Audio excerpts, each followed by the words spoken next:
It's Wes here, and you are back on Lost and Found Muscle Cars. And today, I got a very special guest, YouTube sensation himself, Dalton Summitt.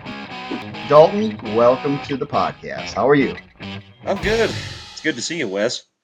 Well, good to see you too. And before we jump into this car you're searching for, let's get a little bit of information out to our followers on what Pole Barn Garage is and how did it start? Pole Barn Garage is my YouTube channel. It started basically with this car here on my shirt. It's a shot up 1970 GTO that I brought back to life. And it's sort of a zombie of a car. The world's worst Pontiac GTO.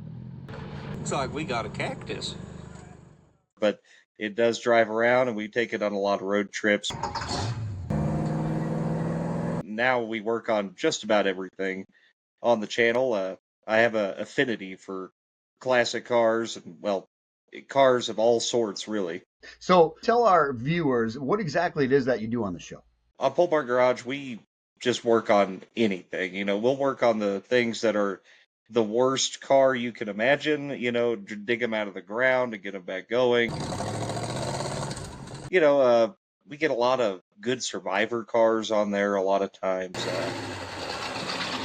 Rare cars sometimes, but we try to do everything on a very strict budget level. Things that a regular guy can do at home with basic hand tools in his garage or even without a garage. I try to keep everything very realistic over there. It's everything I imagined. How'd you come up with the name, though? That's the curious thing for me. It's kind of funny, Pole Barn Garage.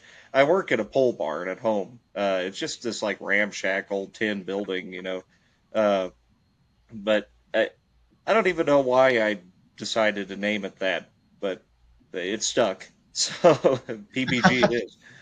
Well, viewers, after you watch this video with Dalton, I encourage you to type in Pole Barn Garage on YouTube. Watch some of Dalton's videos.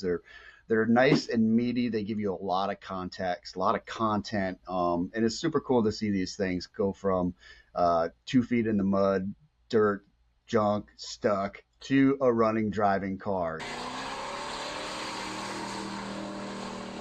It's a super cool process, Dalton. But that's not why you're here today, right? No, it's not. I'm here because I had mentioned in a video on a 68 Mustang we did, and I had just made a little clip in this video of my parents' 67 Mustang that they had when I was a kid.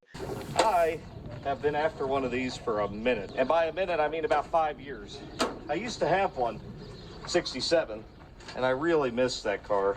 And well, pretty much everybody told me to reach out to you.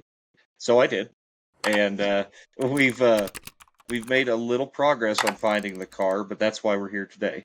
Absolutely. So Dalton submitted this car back in 2023 to Lost Muscle Cars on Facebook, and we didn't get anything right away, but I got back into this car here towards the end of 2024, and I thought, you know what, I'm going to put some effort into this. Dalton's got a great fan base, and they would probably think it's super cool if we could find this car for him. So I dug into this car, Dalton, and as I'd shared with you, we got a lead on it. We found the car at one time in 2010 in Georgia, right? And I was able to send you 3 photos of that car.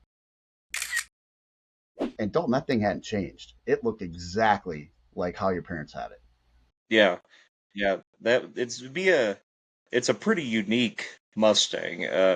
It's not something you'd be able to miss. It's a 67 Mustang. My dad is a really good body and paint guy. He flamed the car in his own style of flames on the car, and to me, that's always been like the right flames for a car ever since then. It was black with blue azure pearl in the clear over white, red, and yellow flames along the front of it. I remember we painted it in the building behind our friend's radiator shop, and I remember being in there. It was summer, and it was hot, and I helped Dad mask the flames. And I mean, I was only 10 years old or something like that at the time, but masking off and peeling off each layer as he sprayed the white, and then the red, and then the yellow, and he put little blue tips on the ends of the flames for, just a lot of detail into that car and a lot of clear coat sprayed on it to bury that pearl. It was a beautiful car. It's one that stuck out to me and made me really like 67, 68 Mustang Coupe from that car on. That's just like stuck in my head. Like that's the right Mustang. That's how it works, right? Whenever you do something like that with your father, your uncle, your siblings, and you contributed to having that car built, and it becomes embedded in you personally, and it becomes something that it's beyond what we can explain, right? We have an affinity for an automobile. It's an inanimate object, but clearly you shared these memories with your dad. Yes. Yeah, definitely. And, I don't know, just going to car shows, cruise nights, whatever. We took that car right after it was painted. It was like 2 weeks after it was painted. And Dad we didn't have a lot of money, but we were always able to have like one car, and so when Dad bought the Mustang, he had to sell our 64 Chevelle Malibu. Uh, so he sold that to buy the Mustang, and we could always have like one car. And Dad did everything himself, and everything was beautiful looking, always, just he could do it himself. But right after we got that car driving, we drove it down to Carthage, Missouri, about 2 hours from us, to go to a big car show down there. And we'd take off, pull out of our driveway, go up the road, and in 67, Ford did not have a redundant safety catch on the hood latch, and the hood wasn't latched. And the hood of that car flew up, and it didn't break the windshield, but it did hit the top of the roof. It freshly painted, flames on the hood. And so that is one thing to look for if anybody sees it. There's a big lake, a big dent right in the back half of the hood where it bent backwards on a freshly painted car. I remember sitting in the back seat of it, and just like sheer chaos, ensued. Oh, that was terrible. And I'm sure it was something where scared the shit out of you a little bit too, probably. Oh, yeah. Yeah, you think I Yeah. would have learned something from that, yet that happens to me at least once a year. So why did mom and dad have to sell this Mustang? Well, again, kind of like I was saying, we could have one car at a time, and uh, so Dad found a '69 GTO for sale, and he had to get the money to buy that, so he sold the Yeah. Mustang to a local couple, um, and that local couple then moved very shortly after that. But we had to sell the car to get the GTO so that Dad could start doing the GTO, which he then had for like 20 years. So people are going to be wondering, hey Wes, how'd you get more information on this car? Well, I was able to do some records research on your folks, and I was able to find the serial number for that Mustang. Okay. And what we were able to determine is that serial number is not a 67 Mustang serial number. It is a serial number that was assigned most likely either by the state of Missouri or another issuing state. It is not a 67 Ford VIN anymore. So that means at some point in that car's life, it was either parted out or it was a theft recovery or something. So we do have that serial number. We're not going to put it on here because we don't want to upset anybody who may currently own the car. But we know this car is now in Florida, Dalton. So that car went from Missouri to Georgia, and it is now down in Florida. And I'm going to tell you the name of the city of that town. It is known as Seffner, Florida. So everyone, rack your brains. See if you remember or have seen this 67 Ford Mustang. As it was in Georgia, it looked identical to the way Dalton had it. So at some point, it made its way from Georgia to Florida. Hopefully, it retained your dad's paint job and whatnot. But Dalton, we're moving forward on this car. That's super exciting. Like I would love to just know where it is. That would be great. But I would love even more to buy it back and put it back the way that it was, when I was a kid, just for nostalgia purposes. Yeah, I remember when I shared some of those photos with you, and the interior itself, it was something that you really knew it was your dad's car, right? Yeah. So we again, didn't have a lot of money, right?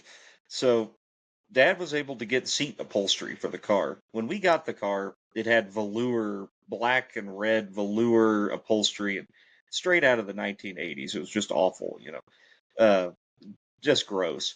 So, but they were the original seats, so we recovered them. But the foam was destroyed, in the seats. We couldn't swing seat foams, so I remember sitting in our living room, rolling up T-shirts and shoving T-shirts into the seats to build them up to make them look like seats, and then hog rigging and upholstering them on. They're not comfortable to sit on, uh, but they looked the part. But you could tell because they're supposed to have bolsters on the sides, like where your butt goes, right? Uh, they don't. They're just flat because it's just rolled up T-shirts under there. There's And you nothing. know why? There's nothing to make a bolster. Oh Yeah, man, but, that's it in a nutshell right there, right? When you can't rub a couple nickels together, you improvise. you make a way to do it. Exactly. Yeah. If you find this car and those T-shirts are still in the upholstery of that vehicle, what are you going to do? You don't think the rats have eaten them by now? I, uh, I think I probably spring for the seat foams. I, I, Okay. I So, think we could so there probably. will be one modification to get that car a little more current.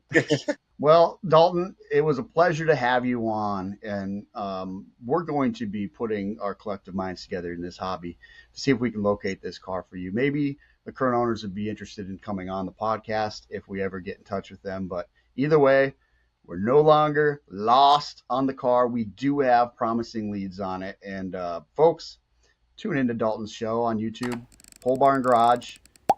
Watch some of his videos. Take a look at that GTO that really kicked off his career here on YouTube. And any final parting words, Dalton? Not. I just really appreciate what you do, Wes. It's kind of funny that I have made a few posts about trying to find that car and that Chevelle Malibu also. But every time I make those posts, the pretty much everybody just says talk to Wes. Lost muscle cars. That's what they tell me to do. So this should help push it to the next level. Like, yes, I have talked to Wes now. Yeah. And he's been on the case. Well, 1,500 cars found to date on Lost Muscle Cars and Lost and Found Muscle Cars. So the hobby has been, I mean, it's driven by people who want to help, and that's really what it's all about. I just have the platform for them to share their ideas on. So appreciate the kind words. Let's find this Mustang. Let's get back in touch, Dalton. I'm Wes Eisenschenk. We'll see you down the road.